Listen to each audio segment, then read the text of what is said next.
Zane and I are tangled in a love that's deeper than I ever imagined. But our past keeps haunting us. Why did he send me away? And what's the secret he's hiding about his nightmares? There's so much we haven't said or done, and I'm afraid I'll never get the chance if he dies again. See 𝐊𝐿𝐬𝐞𝐫𝐬 45 through different eyes. The real voyage of discovery consists not in seeking new lands, but in seeing with new eyes. Marcel Proust, Zane De Luca. When I open my eyes, all I see is dark hair. It's all over my face, and there's even some in my mouth. What the fuck? My memory slowly starts functioning again, and I remember that I have a mate who sleeps in my bed now. And she has a lot of hair. I find it everywhere. It's always on the bathroom counter. When I sweep the kitchen, there's always a hairball or two. And there's always some left behind in my car after we go out to eat. The culprit for this mess is currently passed out on my chest. I take a deep breath, and the usual vanilla smell I'm greeted with every morning is even more potent now that her hair is covering my face. I move my hand from my side and move the hair off my face. After another round last night, Alessandra passed out. I carried her up to our room and got her cleaned up before falling asleep. My eyes flick over to the nightstand and I see that it's already 1000. Before Alessandra, I would wake up at 6 to get a head start on everything, but it seems like my May is making me lazy. Since she's been here, it's always been hard to get out of bed, but it's even harder when she's sleeping on my chest so peacefully. I decide to mind link one of my captains about the current patrols so I can spend a few more moments with Alessandra. Any sightings? No, Alpha. The Nightshades are beginning to become more worrisome. We need another sighting in order to track down their master, but since the one that attacked our house, there have not been any more. I let out a sigh and come up with a plan to get Alessandra off my chest in a way that will not wake her up. I bring both of my hands to her back and press her against me. Slowly, and with as much finesse as I can muster, I roll us so her back is against the mattress.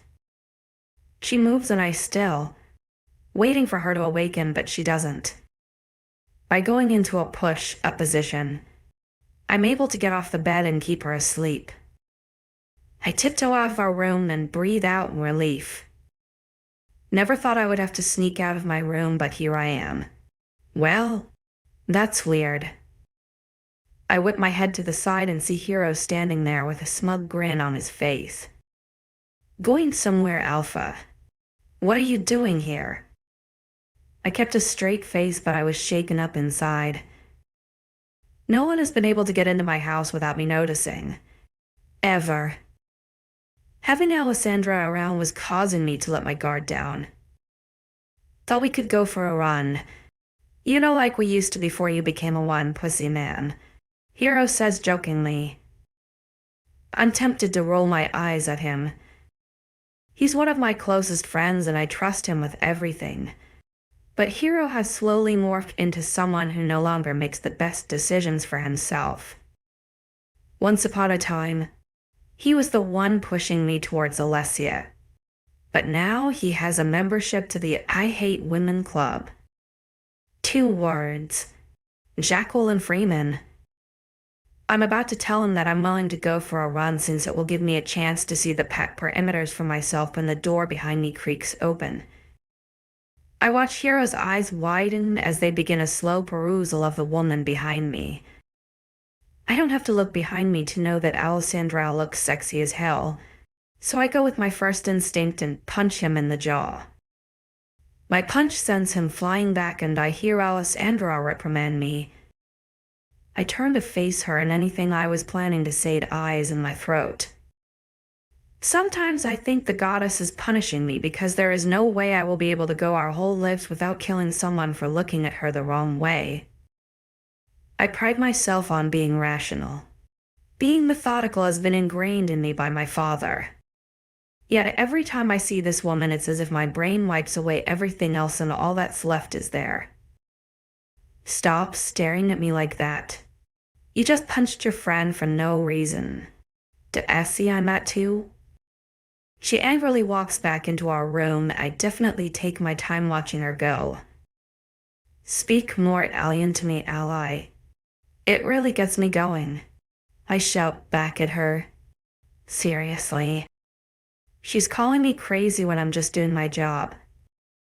Hero laughs and throws one of the million decorative pillows Alessandra has laying around the house at me. I catch it with ease. Let's go. We run around the PEX perimeters. I check in with all of the guards and all of them inform me that no suspicious activity has occurred. Their words should calm me, but I can't help but feel as if things are about to go south. Things have been too quiet. Hero whispers as we take a sharp turn towards the lake. Lake Tahoe is a tourist attraction and the Blood Moon Pack owns most of the businesses here. However, my father made sure that one piece of the lake remains off limits for outsiders. It's one of my favorite spots, not just because there are no humans around to bug me, but because it is the best view of the mountains. My steps slow down as we reach the rocks. Hero and I remain quiet, simply soaking in the peace around us. I'm happy for you, Hero says. His voice is laced with genuine 𝐿𝐢𝐬𝐬, which seems to be a rarity with him these days. How come? He smiles wistfully. You love her. I never thought I would see the day you fell in love, but I can tell how much it affects you. I raise my brow and my mouth opens to protest, but he continues to speak before I get the chance. Not all of us are as lucky, he whispers. She'll come around, Hero. My mood sours with the reminder of his current heartbreak. I'm tempted to tell him that there's no point in pining after a girl who is not his mate, but it's not what he needs to hear right now. I should head home, he tells me. I nod and he shifts into his brown wolf before running away. I decide to do the same thing, but on the way home, I see my dad outside. He's wearing a straw hat while trying to tame the jungle in his yard. You need some help with that, I say, leaning over the wooden fence.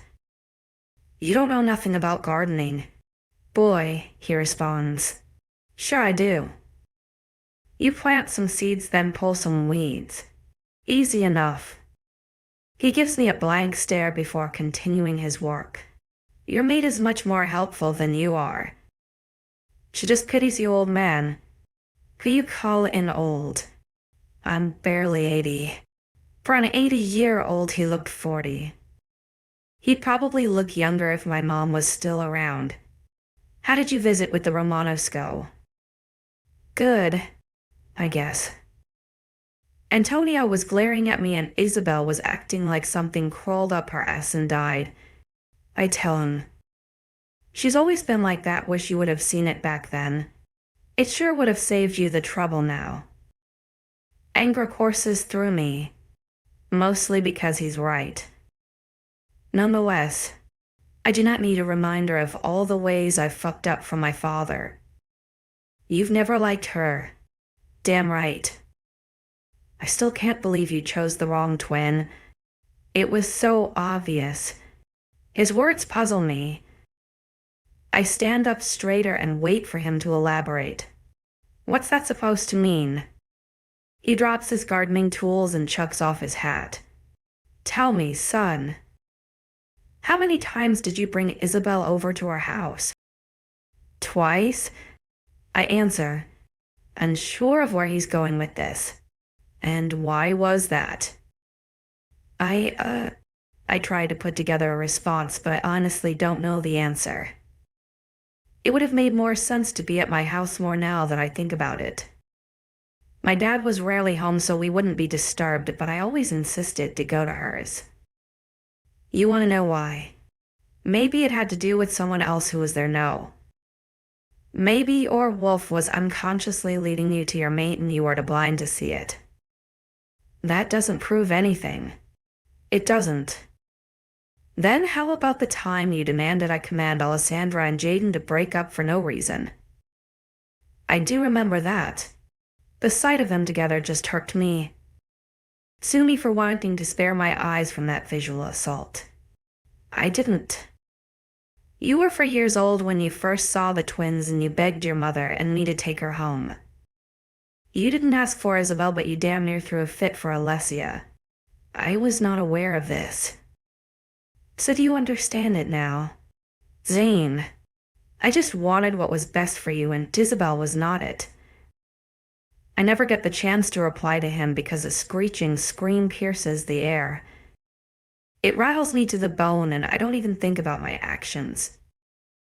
I run, shifting into my wolf as I go, and pray to the goddess that I'm not too late. 𝐊𝐤𝐴𝐷46 you are my sun, my moon, and all my stars. 𝐿𝐢𝐴𝐷. Alessandra Romano. Once 𝐿𝐢𝐴𝐷 leaves the house, I decide it's time to become more involved with my alpha duties.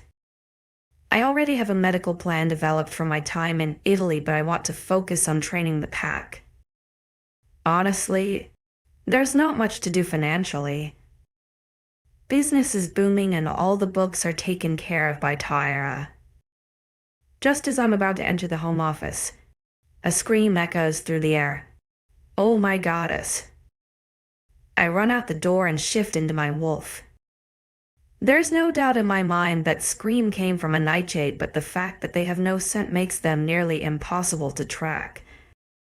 Another scream sounds, this one louder than the last. Using a shortcut, I'm able to cut through the forest twice as fast than I normally would.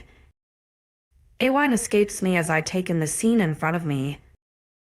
A scared kid, maybe 11 or so, is laying on the ground. A dark wolf stands in front of him for protection. The scent and sheer size of the wolf alert me that it's Zane. I run to the kid and grab his shirt with my teeth. I drag him to the side where a small crowd is gathered. The pack warriors rush to get the crowd back into the safety of their homes, but they are all enamored by Maiden the Nightshade. The Nightshade and Zane circle each other. The creature is easily twice the size of Zane's wolf, but there is no fear in Zane's eyes. The Nightshade is one of the ugliest things I've ever seen. Its hands almost resemble a human except it has long talons. Its eyes bulge out and resemble pits of darkness.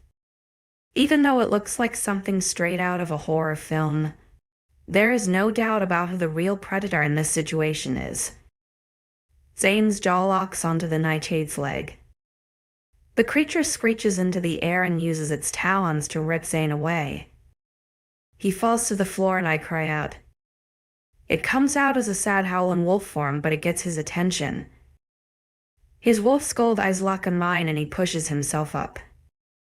Without any further hesitation, he pushes off his hind legs and launches into the air.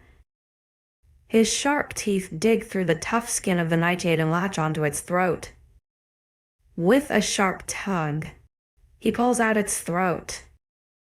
The creature falls onto the ground and dissolves into dust. Zane's wolf rocks to the side slightly before falling into a heap on the floor.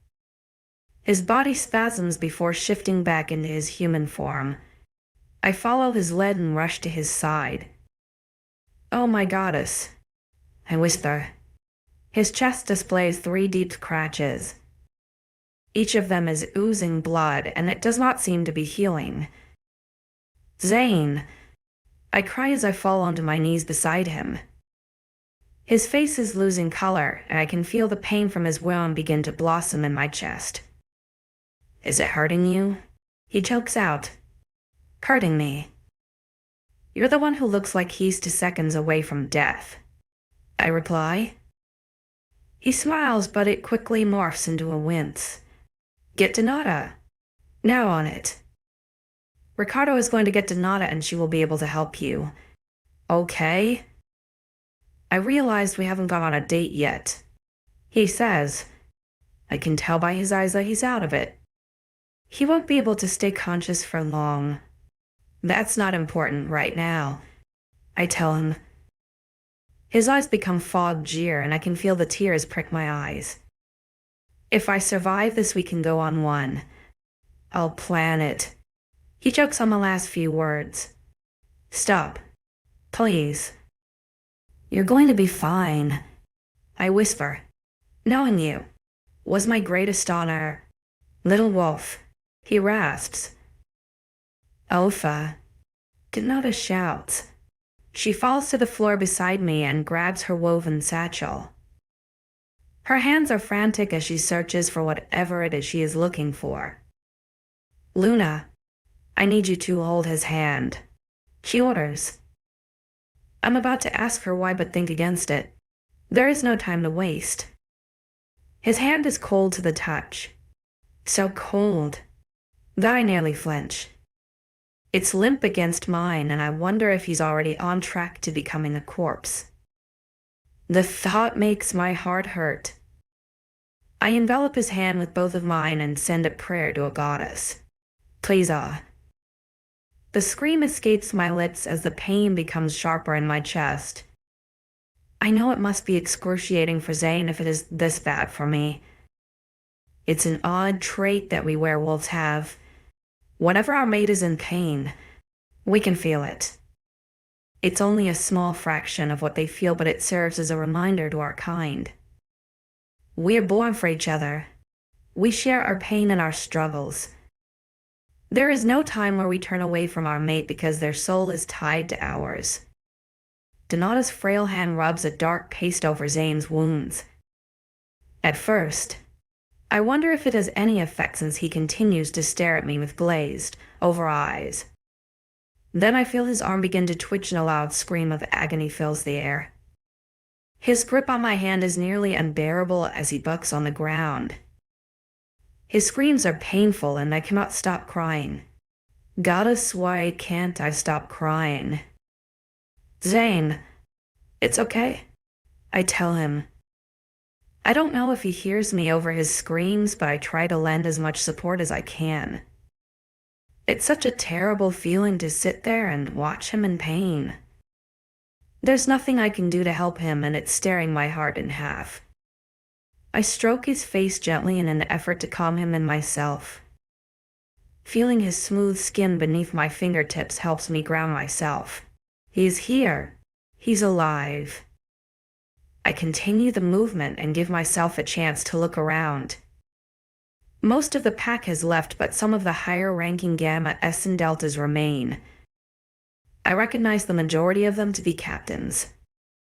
All of them look worried, and I try to remind myself that I am an alpha now. I know Zane would not want his pack to see him like this. Go with the rest of the pack and keep them calm. Do not provide details that are not absolutely necessary, I say. They all nod and leave the area. It's an odd dynamic, one I'm not used to. I do not like commanding people, but I can't worry about being rude or harsh. As I continue to comfort Zane, I wonder how he's been able to do this for so long.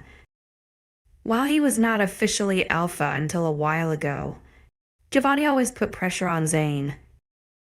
He's been commanding this pack like an alpha since he was 17, and most alphas do not take their position until they are in their 40s. Just as I thought the pain was retreating, another scream leaves Zane. A second later, I feel a piercing pain as well. Zane, you are going to be okay? The pain will be over soon, I tell him. He looks at me. Really looks at me, with clear eyes. There is sweat traveling down his face and his hair is stuck to the top of his forehead. Alessandra, he whispers.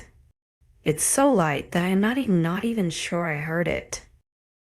I place both of my hands on the side of his face and lean in close. Our foreheads touch and all is still for a moment.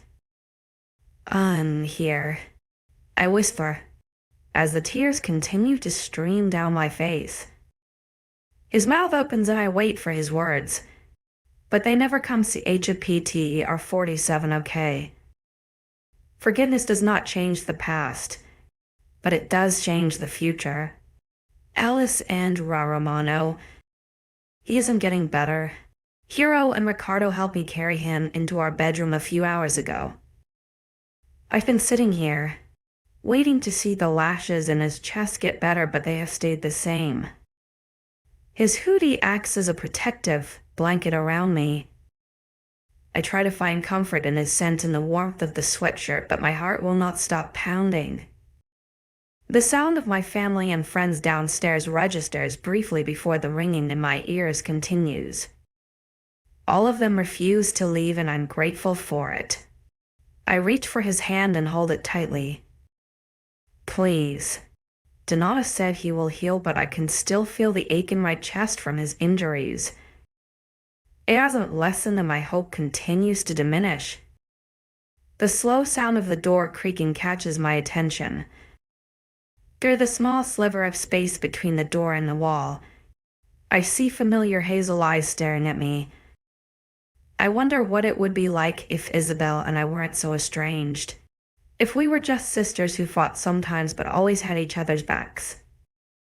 The truth is that I would give up my relationship with Zane if it meant having my sister back again. We came into this world together. I just wish we would have been able to live it together too. I straighten my back and mentally prepare for what she will say. I would have protected him. I should be Luna. I prepare myself for words that never come, and in their place are words I thought I'd never hear from her. Are you okay? It's genuine. Her voice is laced with concern. Her tall body stands awkwardly by the door as if she's unsure if she should step in further.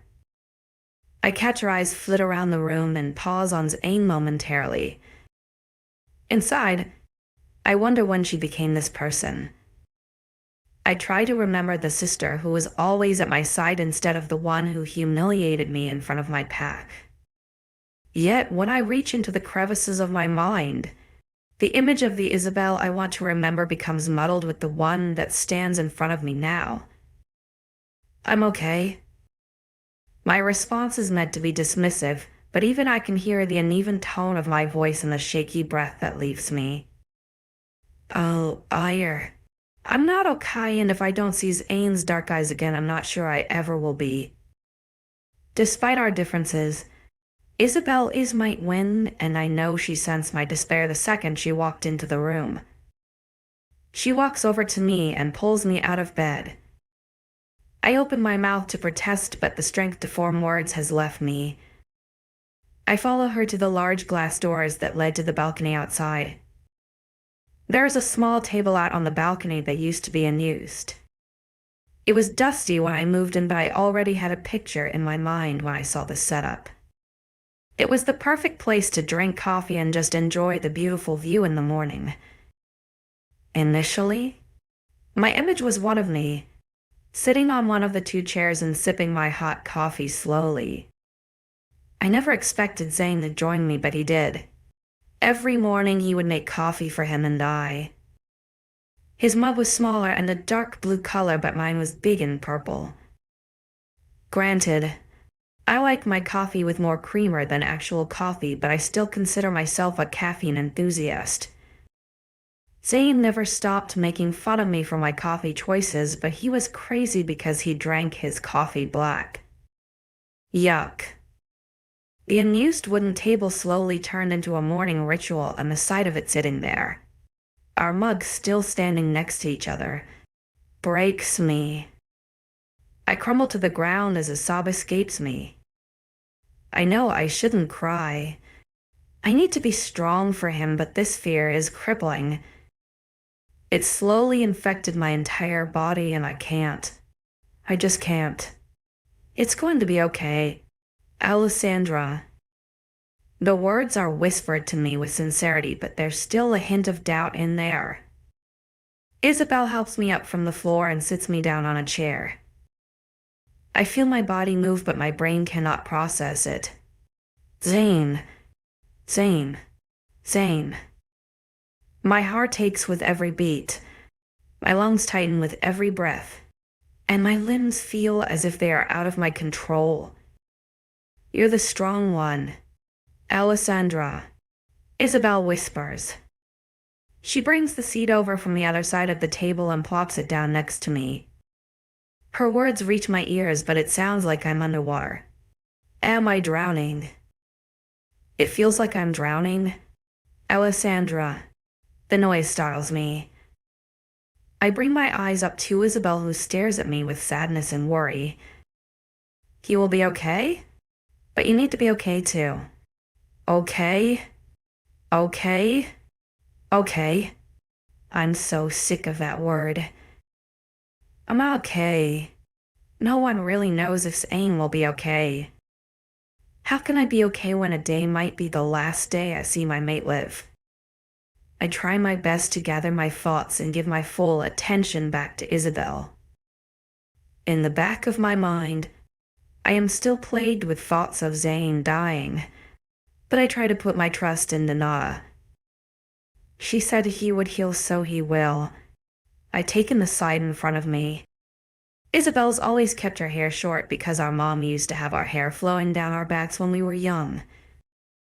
Her eyes look a little less haunted than they did years ago. She still looks a bit out of her depth. You know, I think the goddess must really hate us because this situation is. I nod at her. What were the odds of Zane and I being mates when he was dating my sister? She sighs. Her hands are clasped in her lap and her head is bent forward. She looks up at me. I'm sorry for how I handled everything.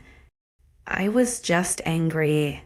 You know, for a second, I'm stunned. I don't know what to say to her. I never expected to hear an apology from my sister, but I realize it's something I've been hoping for. I honestly do not blame you. Was it shitty? Yeah. But you loved him for so long only for fate to betray you. I tell her. Slowly, the fog in my head starts to clear. No, not that. Zane was like my crutch and I was his. We were temporary. You don't walk with crutches forever. Eventually, you heal and can walk on your own. I arch my brow in question. I guess I'm mad at myself for not realizing the truth sooner. Now I'm more confused. You two have always had something, you know, the looks, the bickering. All of it should have told me that you would end up being mates. If I just noticed it sooner, maybe I wouldn't have ruined our. Her words are cut off with a sob. I reach across the small space between us and wrap her in a hug. The familiar smell of peaches invades my senses. I'm sorry. I'm so sorry. Her words are separated with hiccups. I forgive you. She pulls away with a small smile on her face. There's a small beat of silence before she speaks again. You must really love this house. I smile. I do. It's everything I ever wanted. I know. It's why he built it. What? When you were gone in Italy, he kept asking me these questions about you. Most of them were about the kind of house you dreamed of, and I guess he took everything I said and made it into this house. The house was stunning. The light fixtures, floors, kitchen, even the bathrooms, were exactly what I pictured when I thought of my future home. The beautiful view of the lake only added to the charm. That's wonderful, I whisper. I'm not sure what to say. What I really want to do is kiss Zane and tell him thank you for making my dream a reality, but circumstances prevent that. It was pretty easy to remember everything. I remember your teeth obsession. She giggles. There might have been a time in high school when I watched House Hunters, Flip or Flop, and Property Brothers all the time. I was able to construct the perfect house in my head, but it was never really complete. I knew what I wanted, but I did not know how it was all going to work together, but Zane made it possible. Hey, Tate doesn't get enough credit, I respond. I continue my conversation with 𝐻𝐤𝐬, but my head is stuck on one thought. Why would he build this house if he never expected to be my mate? He was going to mark 𝐊𝐬𝐬 yet he built this house. My house. 𝐊𝐤𝐬𝐬 I love her. And that's the beginning and end of everything. The Great Gatsby, Zane De Luca. My chest throbs with pain in a way it never has before. I can vaguely remember my fight with the Nightshade and the slashes of its claws that led me to this state. However, the image of Alessandra with tears streaming down her face is at the forefront of my mind. My eyelids feel heavy, but I'm able to wrench them apart. I immediately regret my decision when the bright lights of my bedroom overtake my vision. Once I'm able to blink away the fogginess, I attempt to sit up. It takes a few tries, but I'm able to prop myself onto my headboard. I still feel sluggish, and if I was less confident, I would believe that what I am seeing is a result of my delirium. Alessandra and 𝐊𝐬𝐬 sit out on the balcony of this room with a smile on each of their faces. The sight of Alessandra happy and with no tears on her face puts me at ease. A small grin makes its way onto my lips because it's hard for me to recall the last time I saw the Romano sisters like this. There was a time where they were inseparable, and I've always harbored some guilt for their strained relationship. I watch through the floor-to-ceiling windows as Alessandra tosses her head back and laughs at something 𝐊𝐬𝐬 said.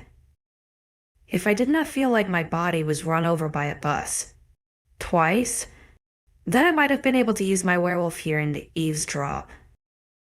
Silently, I thank 𝐊𝐬𝐬 for taking Alessandra's mind off things. I do not know how long I have been out, but I can see from here that Alessandra's eyes are swollen from crying and a lack of sleep. Hopefully, she remembered to eat.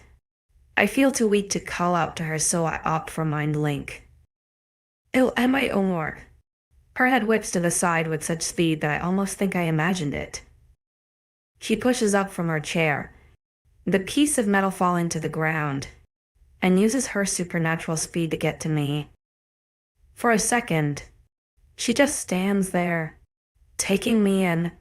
Then she leaps onto the bed and gently places her face onto the small part of my chest that was not ripped up by the Nightshade. "Oh, goddess," she croaks out. I bring my hand to the back of her head and stroke it in an effort to comfort her. "I don't plan on leaving you, mate," I tell her. "It's the truth." "You don't know that," she says into my neck.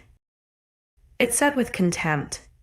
Not for me, but for the situation. If I lose you in this life, then I'll find you in the next. "I'll get the healer," 𝐊𝐿𝐬𝐬 says from a distance. She quickly scatters out of the room after uttering the words. "I'm glad you two are making amends. There's still a long way to go, but I know we can do it. I just want my best friend back," she tells me. "I'm so sorry, Alessia," I say earnestly. The guilt from breaking their bond makes me nauseous. "I don't blame you anymore, Zane. I used to, but now I've realized that she made those choices. She chose to be a bully to my friends. She chose to say those cruel things about me, and she chose to ruin our relationship. I'm happy we are fixing our broken relationship, but it's going to be a slow process. Sometimes I wonder how in the hell I got so lucky. To have a mate like Alessandra is a blessing I don't deserve, but one I plan on treasuring till my last breath. No matter what she says, I will always feel the guilt of pushing her and 𝐊𝐿𝐬𝐬 apart. It was never my intention, but it does not change the fact that it happened. A knock on the door sounds and the small frame of Amber �K𝐝𝐲 enters through the door. "Of course you get yourself attacked the day I'm visiting my family upstate," Amber remarks. I chuckle, and surprisingly the pain is minimal. "Always a pleasure seeing you, Amber," I say. "It would be more of a pleasure for me if you weren't on the brink of death a few hours ago," she mutters. I'm feeling perfetto. Amber was my mama's best friend. Some of my best memories are the huge dinners we would have at our house with delicious Indian cuisine courtesy of Amber herself. She's a sarcastic woman, and if I was anyone else, maybe I'd think she's okay with this situation, but the shaking of her hands and rapid fall of her chest tell me she's scared. Amber, I say quietly while grabbing her hand in both of my own, I promise you that I am okay. Nothing will happen to me. She sniffles. I know you're Elsa now, but you're always going to be the baby of my best friend. The little kid who was always too mischievous for his own good, but also the little boy who just wanted his mom back. She croaks. Amber, I'm sorry I couldn't save her. Her shout startles me, but the sob that escapes her mouth breaks me because in all the ways that matter she's a mom to me. I've never said it before, but I'm so sorry. No child should live without his mother, and if you died too, I wouldn't be able to live with myself. She whispers. It was never your fault. I open my arms up with a wince and she falls into them. I give her a tight hug and a chance to gather herself. I'm so glad you found her. Found who? Alessandra Romano. You finally look like yourself again, she says, her face still buried in my chest. I smile and look into Alessandra's eyes. Me too. She pulls herself off of me and takes a deep breath. Okay, I'm fine now. No more crying. I promise. She turns to Alessandra with her hand extended. Hello there, child. My name is Amber, and I swear I'm not this much of a train wreck most of the time. Alessandra shakes her hand with a smile. It's nice to meet you. Zane always talks about your cooking. You'll have to come over and try it some time. I plan on moving back full-time, so timing shouldn't be an issue. That sounds great. They talk back and forth about their plans as if they've known each other longer than a minute. Amber, don't you need to take a look at my injuries? Even though she's turned away from me, I know she's rolling her eyes. Men, always complaining or needing something. She mumbles. My injury did not impair my hearing. I deadpan. I'm aware. She muses. She steps closer and applies bandages to my wounds. Most of them have begun the process of healing, but the Nightshade's poison will make it a lot slower. It looks like Donata's balm worked well. It's critical that you continue to apply it until they are fully healed, but other than that, everything looks good. She pulls me in for a goodbye hug and does the same to Alessandra. Don't be a stranger. Amber, I tell her just before she exits the room. She smiles and nods before leaving. I know it's been hard for her to stay here without my mom around, but I fear that the arrival of the Nightshades means it is better to have our healer on standby instead of just Donata. Hero, my dad, and the Romanos all trickle in after Amber's departure. While I'm thankful for their presence, I want some alone time with Alessandra. She doesn't look quite like herself, and I've caught her in a trance more than once now. We were so worried, Valentina remarks. I assure them all that I am fine, and eventually, they take their leave. Even though the healer has told me that my body has almost returned to its normal state, Alessandra still looks uneasy. The whole experience has shaken her up pretty badly. She sits by my side, staring out the window like it holds the answers to the world. Alessia? I say the words as my hands hold hers. She flinched and my worries continue to grow. Tell me what's bothering you, little wolf. She bites her lip in hesitation. I can tell she's not sure if she wants to disclose the information, so I pull her onto my lap so she's facing me. The position allows me to have her full attention. I stroke her hands gently to encourage her, I thought you were going to die, she whispers. I realized that there's so much we haven't said or done and I would never get the chance if you died, she says, her eyes glistening. I should have done something, she says. The words are soft and it nearly tears my heart into because there is so much I should have done throughout the years with Alessandra. I should have handled the situation better. I shouldn't have let my anger and resentment get in the way. But most of all, I should have given her a chance. A real chance. Her cheeks are wet with tears that I immediately wipe away with my hands. Never cry for me. When you live with regrets, you never truly get to live at all. We can fix our problems and start anew, okay? I don't want to have our past hold us down. She nods in agreement. I pull her forward so she's laying atop my chest. I think I'll start with a date. Then we can plan our pack run because we never got a chance to do ours. When new alphas state their position in a pack, whether it be an alpha or a Luna or both, it's customary to go on a pack run after. It's typical to do it after the mating ceremony, but our circumstances were special. And what would we do on this date? Her playful tone brings a smile to my lips. At least she seems better. Well, I know how much you love the beach, so I think a road trip to Southern California's best beaches would be perfect. You can teach me how to surf and we lead our way in ice cream. Then at night, I'll take you to a fancy dinner with champagne and candles. We'll eat too much because we're wolves and the waiters will think we're crazy for ordering so much food. Then I'll take you back to our hotel, strip you bare, and make love to you. It's meant to be romantic, but I catch the brief scent of Alessandra's arousal. My penis twitches in response, so I decide to go to further.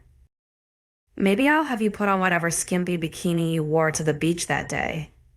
Then I'll fuck you nice and slow, I whisper into her ear. The scent gets stronger. Alessandra lays on top of me, and I care pelvis move just a bit. She wants to do something, but she's scared for my health. I could be bedridden from a deadly disease and I'd still fuck this woman. I know how you like it, Alessandra. Once I'm done being nice and gentle, I'll fuck you like the slut you are. That's what does it.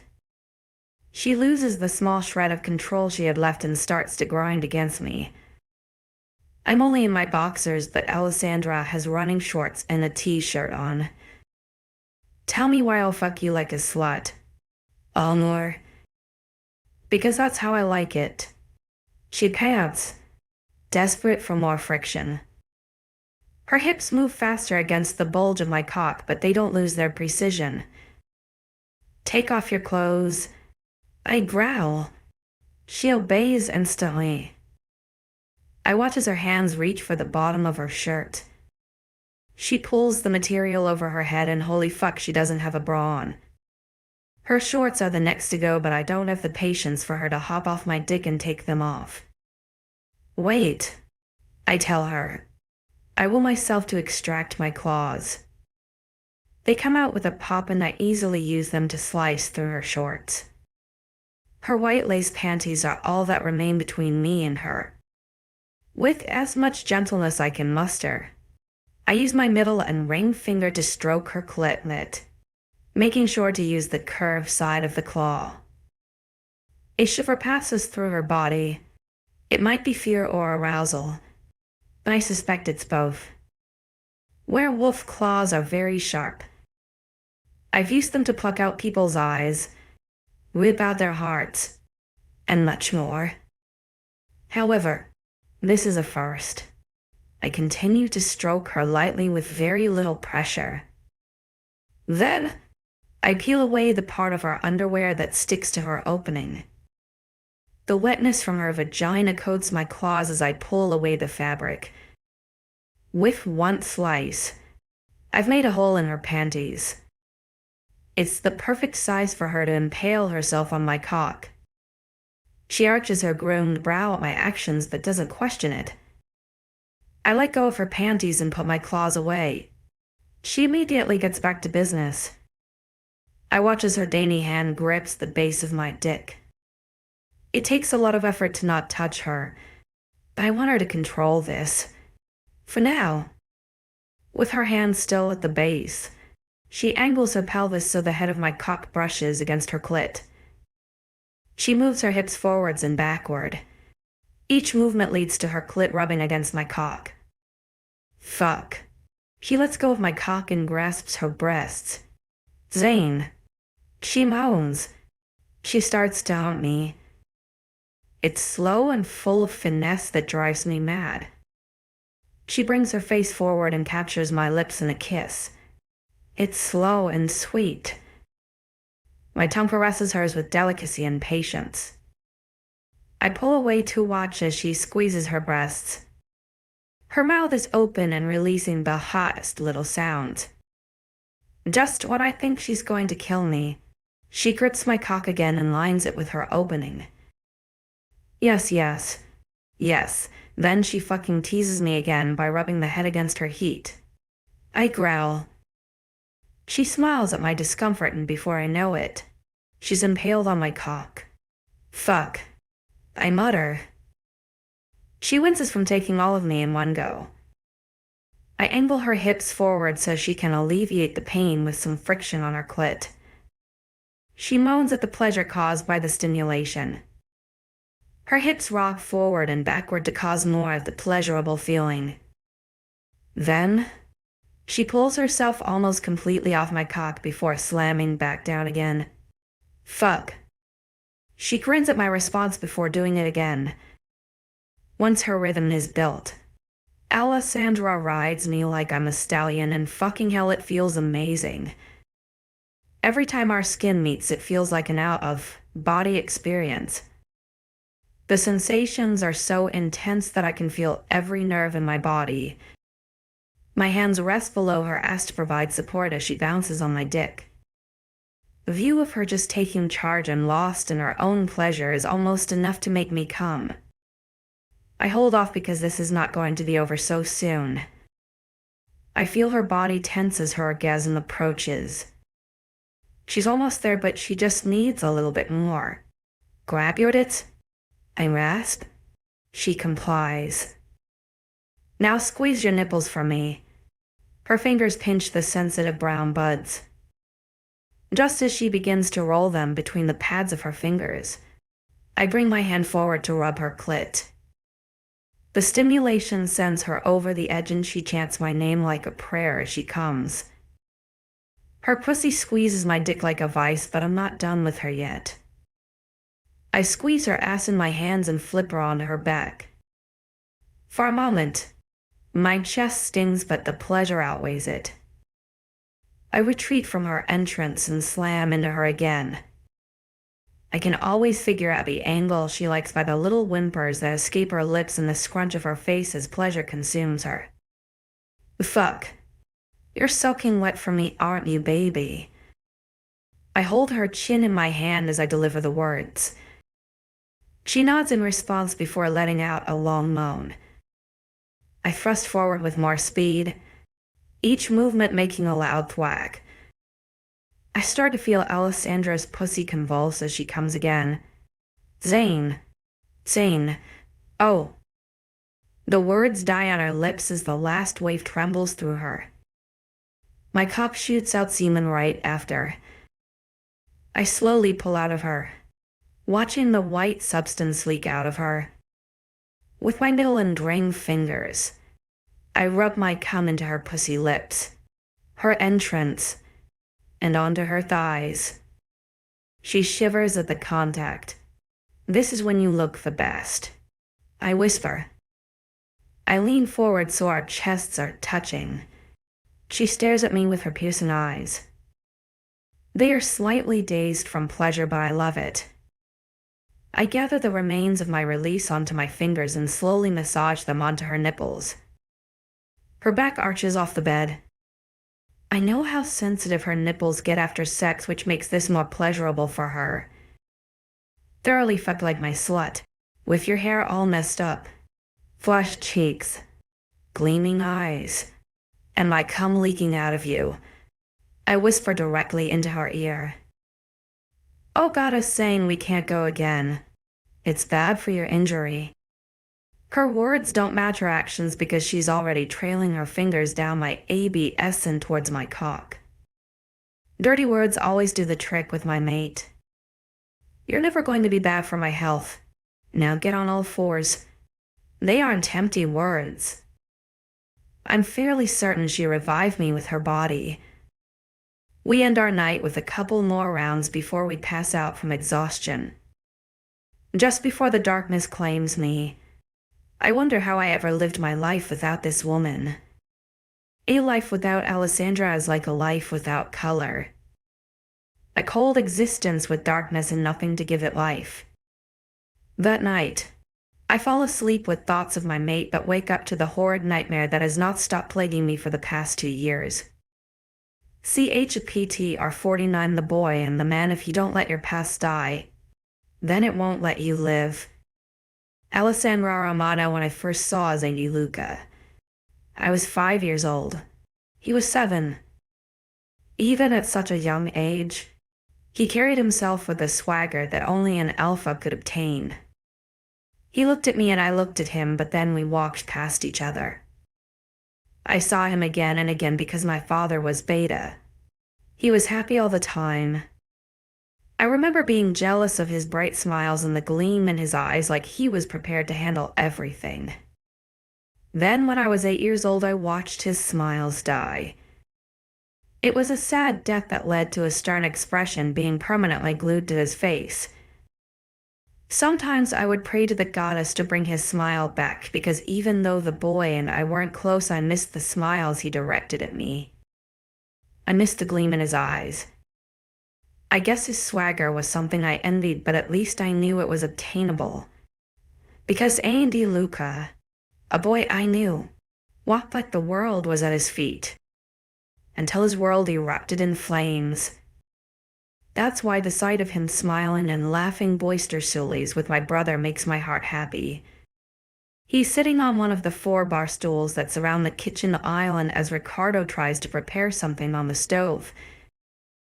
I hope you aren't going to burn my house down, Rick, I tell him.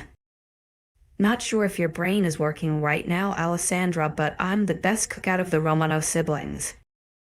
It might sound like an accomplishment, but it's really not. Isabel and I set the standard pretty low. I just have other talents that do not involve cooking.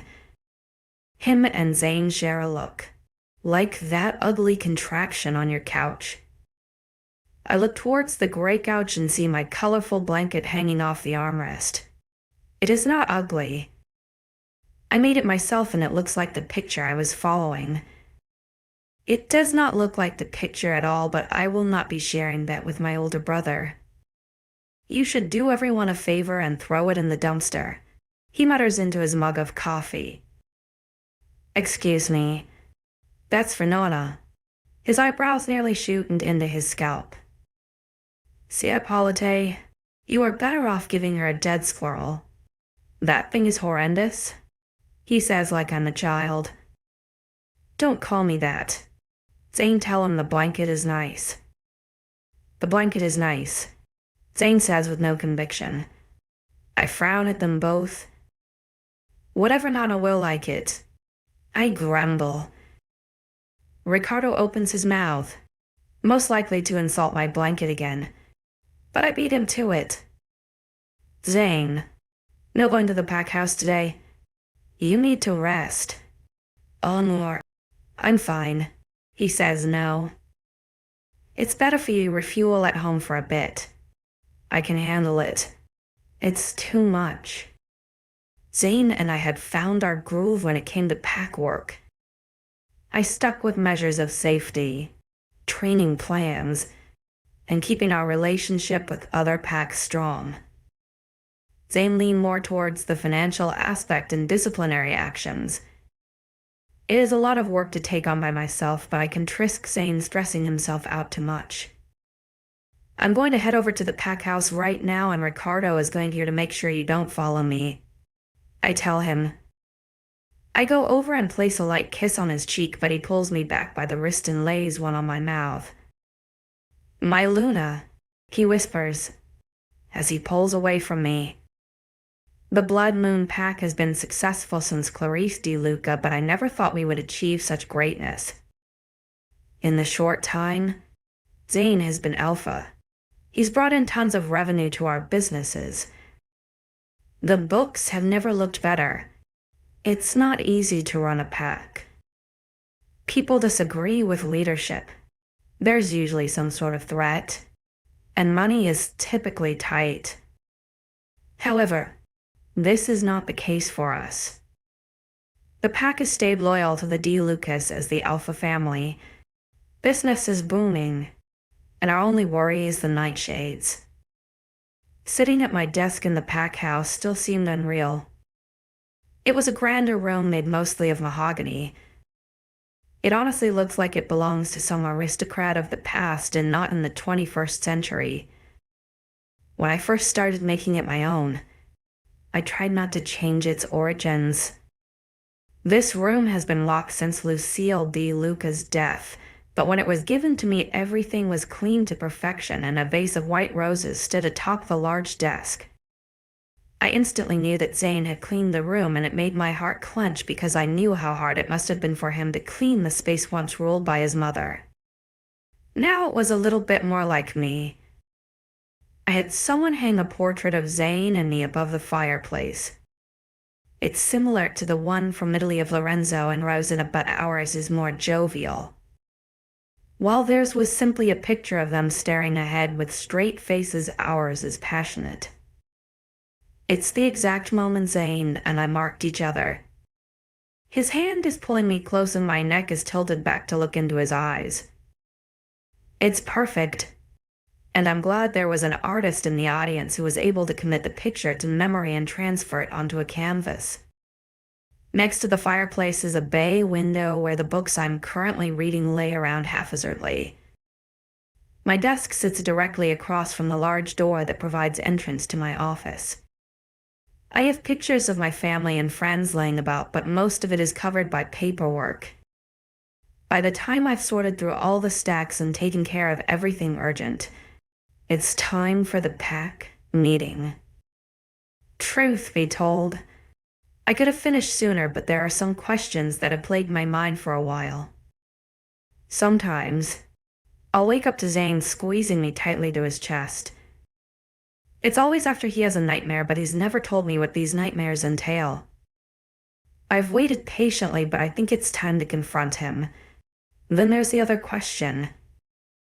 Why wouldn't he take me as his mate if he wanted to?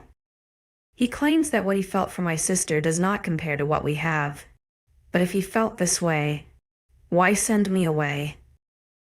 These thoughts blossom in my mind as I head towards the meeting grounds. By the time I arrive, the captains of the pack have already gotten the crowd to settle down. A few of them still have tense faces that match the atmosphere, but the point of this meeting is to hopefully quell that fear. I take a step onto the podium that is slightly elevated. The smooth wood feels cool against my hands, allowing me to ground myself. Breathe in, breathe out. I clear my throat before beginning my announcement. As you all know, Alpha Zane was attacked by a Nightshade yesterday. I begin. I'm here to inform you that he's healing from his injuries and will make a full recovery.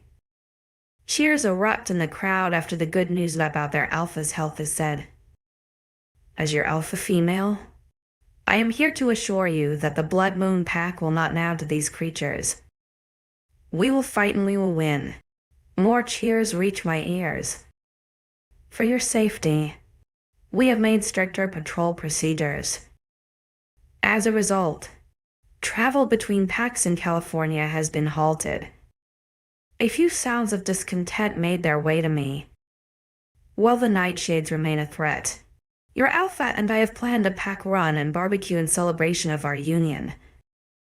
It will take place in a controlled environment with our guards on alert.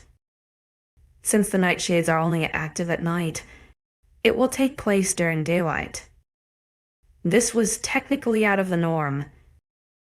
Usually, pack runs were hosted by the alphas under a full moon, but Zane and I did not want to take any chances.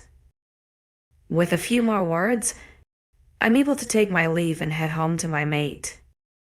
The questions from earlier bounce around in my mind, and I know that I'll have to ask Zane some questions I might not like the answers to. See, age of PT are 50. I know everything about you. Some people have hobbies. Art, music, playing, sport. Mine is learning you. Dante Salvatore When Villains Rise, Zane De Luca. I don't think I've had a day off in the past 2 years. Sitting around all day, waiting for the time to tick so Alessandra can walk through the front door is the worst kind of torture. I've already cleaned the entire house. I even made a ton of food so she has something to eat once she's home. So now all that's left to do is wait. Mate. Where is my mate?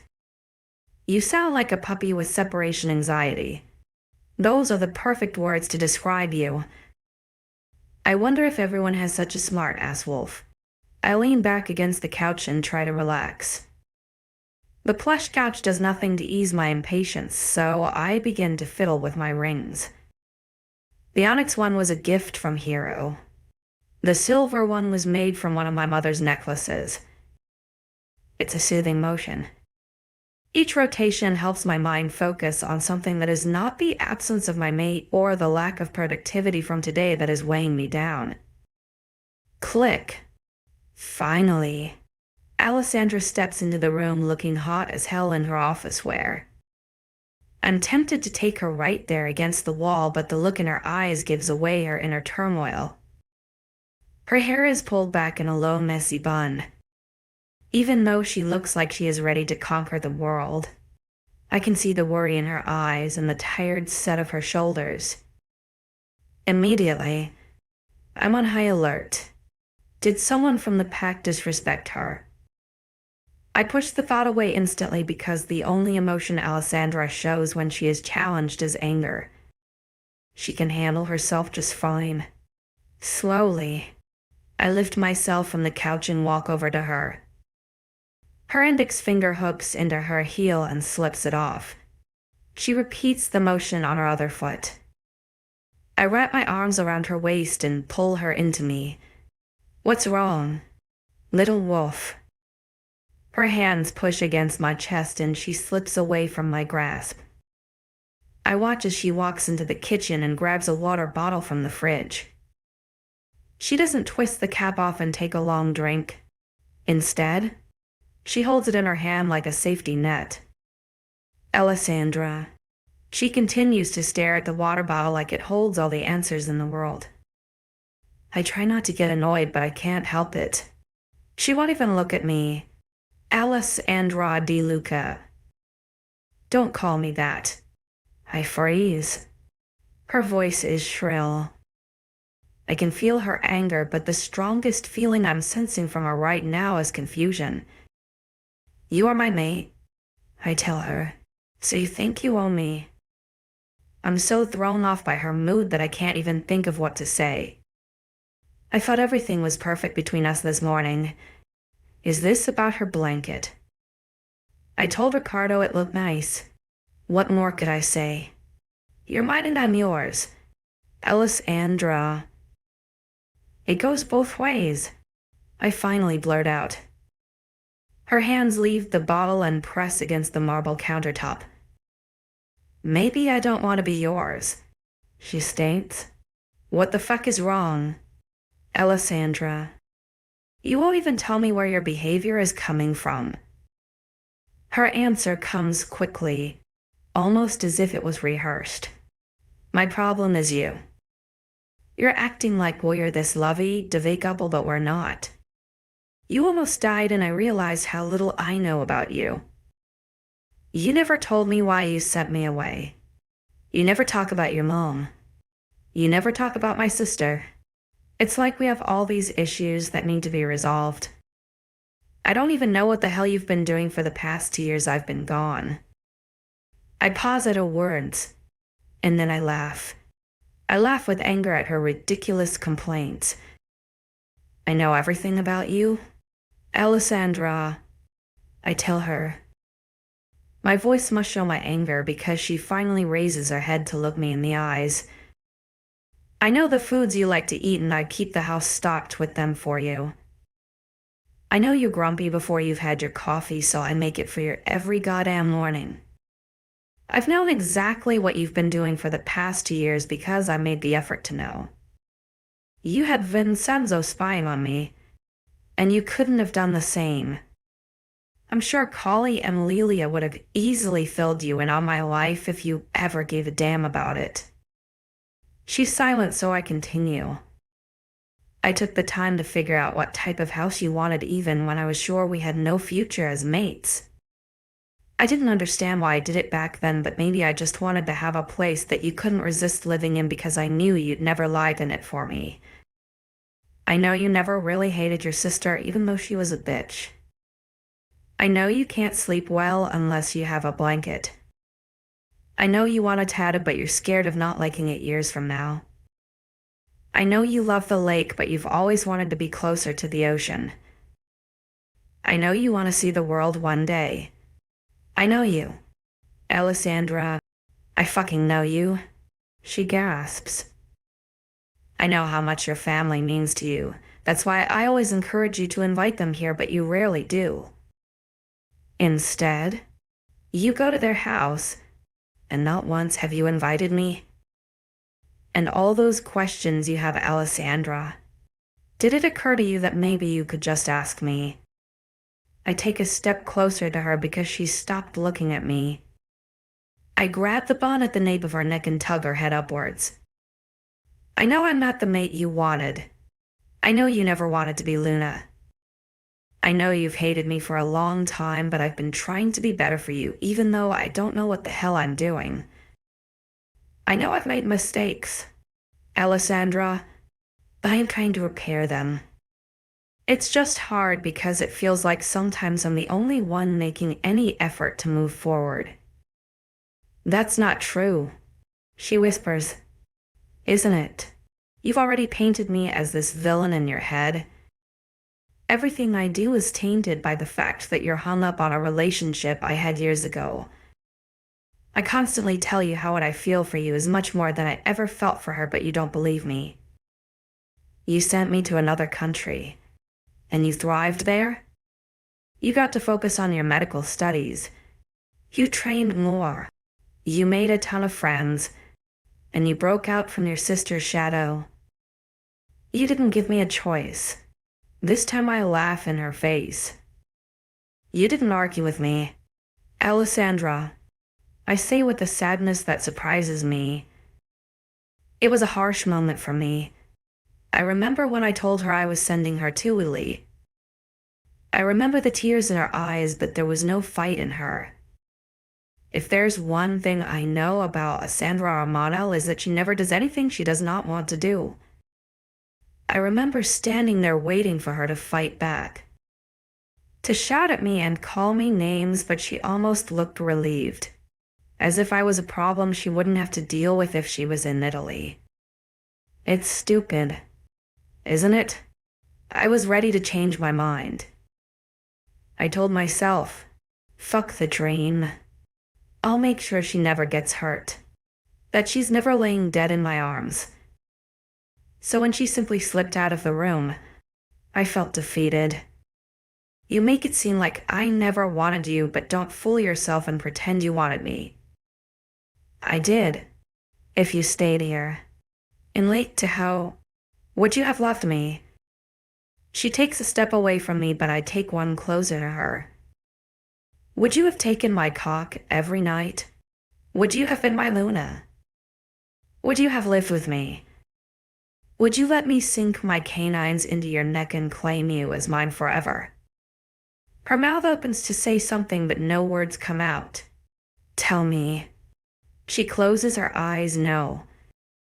Look me in the eyes and say it. No, tell me why.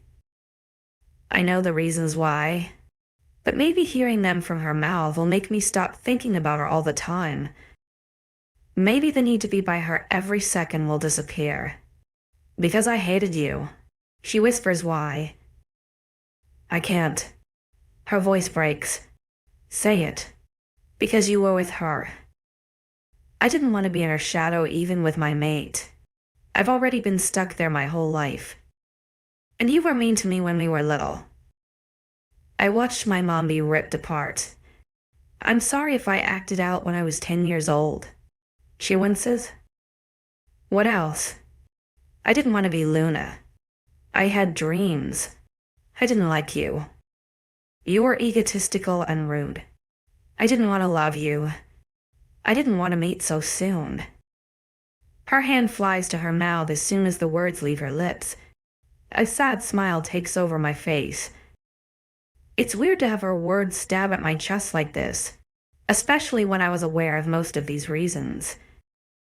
Yet, it still feels like she ripped my heart out. It's good to know you never wanted me. I see before I turn around and head towards the door. Saying, wait. I'm already gone.